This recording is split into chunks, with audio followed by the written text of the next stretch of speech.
Assalamualaikum warahmatullahi wabarakatuh. Saya Dana Sebrika mewakili keluarga besar kami daerah Gayo mengucapkan barakallahu fikum atas pelaksanaan musyawarah komisariat yang pertama kami Benar Meriah.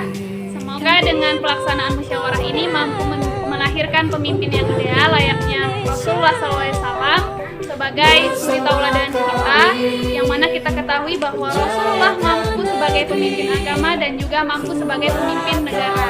Dan dalam diri beliau itu hanya ada 3, yang pertama kebaikan, yang kedua kebaikan, dan yang ketiga kebaikan, sebagaimana yang telah dijelaskan dalam Surah Al-Ahzab ayat 21 yang bunyinya sesungguhnya telah datang pada diri Rasulullah itu suri tauladan yang baik bagi kita semua, yaitu bagi orang yang mengharap rahmat Allah dan kedatangan hari kiamat, serta yang paling banyak menyebut nama Allah.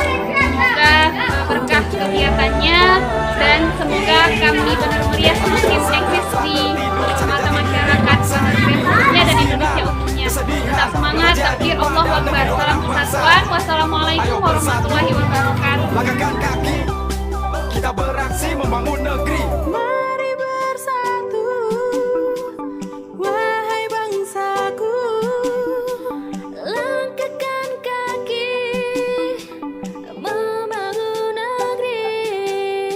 Kan tiba waktunya untuk Indonesia. Bersama kami menjayakan